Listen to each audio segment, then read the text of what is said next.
Hola a todos los estudiantes del libro Durantia. Vamos a contestar la pregunta: ¿qué le dijo Jesús al ladrón crucificado junto a él? Esto está en el documento 187.2. Antes de que Jesús fuera colocado en la cruz, ya se había colocado en las cruces a los dos bandidos que no dejaban de insultar y escupir a sus verdugos. Pero Jesús solo dijo a sus verdugos: Padre, perdónelos porque no saben qué están haciendo. Dice el documento en esta sección: no podría haber intercedido tan misericordiosa y amantemente en favor de sus verdugos si estos pensamientos de devoción afectuosa no hubiesen sido el manantial mismo de su vida de servicio altruista.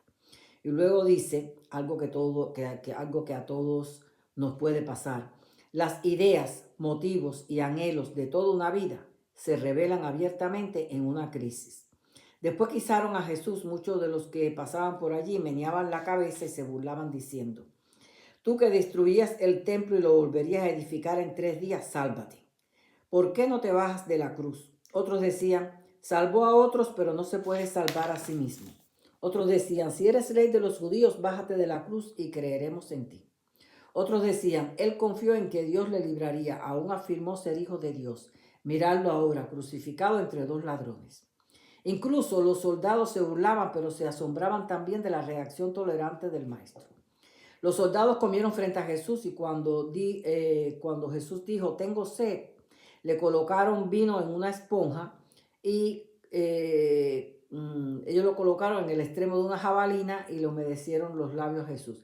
Jesús había propuesto vivir sin recurrir a sus poderes sobrenaturales y del mismo modo eligió morir como un mortal común y corriente en la cruz. Perdón. Había vivido como un hombre y quería morir como un hombre, haciendo la voluntad del Padre. La voluntad del Padre no era la cruz. Esa fue la voluntad cruel de los judíos. La voluntad del Padre fue que dejase transcurrir el curso natural de los acontecimientos, de las decisiones de los hombres. Y ese fue el curso natural de los acontecimientos, de las decisiones de los hombres, que los judíos decidieron deshacerse de él porque ya no les convenía. Luego, mientras aún estaba en la cruz, uno de los bandidos le vituperó: si eres el Hijo de Dios, ¿por qué no te salvas a ti mismo y nos salvas a nosotros? Pero el otro ladrón, que muchas veces había escuchado a Jesús y era un creyente a medias, le dijo: ¿acaso no temes ni siquiera a Dios? Nosotros sufrimos con justicia por nuestras acciones, pero este hombre sufre injustamente. Mejor sería que buscásemos el perdón de nuestros pecados y la salvación de nuestra alma. Jesús entonces volvió su cara hacia él y sonrió con aprobación. Y el ladrón, al ver el rostro de Jesús vuelto hacia él, se llenó de valor y ventiló su pequeña llamita de fe. Y le dijo: Señor, acuérdate de mí cuando llegues a tu reino. Y Jesús le dijo: de cierto te digo, hoy, de cierto te digo hoy, que algún día estarás conmigo en el paraíso. Lucas, un médico amigo de Pablo que no vivió la experiencia de vivir en Jesús, sino que leyó todas las notas de todos ellos, de todos los apóstoles que escribieron sus notas, y después le escribió las suyas de acuerdo a esas memorias. ¿Okay? Entonces escribió en el Evangelio que dice: de cierto te digo que hoy estarás conmigo en el paraíso. Y no fue así.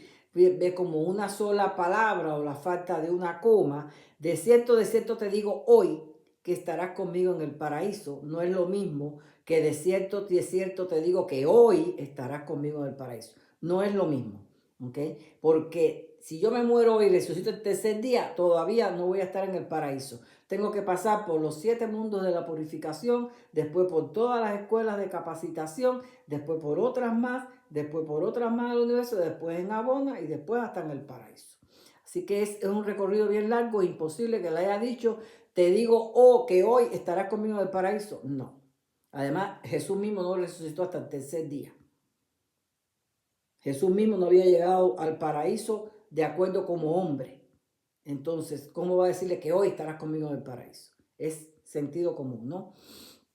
Aquí el orden de las palabras no dice lo mismo. Así que aquí vemos, como dice el documento, que el maestro, en medio de su tortura, encontró tiempo para escuchar la confesión de fe del bandido creyente. El bandido fue en pos de su salvación y encontró la liberación. Muchas veces había escuchado a Jesús y había sentido el impulso de creer, pero fue en estas últimas horas que se volvió de todo corazón hacia las enseñanzas del Maestro. Viendo la forma en que Jesús se enfrentó a la muerte, no dudó que era el Hijo de Dios. Fue el capitán romano que posteriormente se convirtió quien escuchó esta conversación entre ellos y lo comentó con Lucas y con los apóstoles. Okay.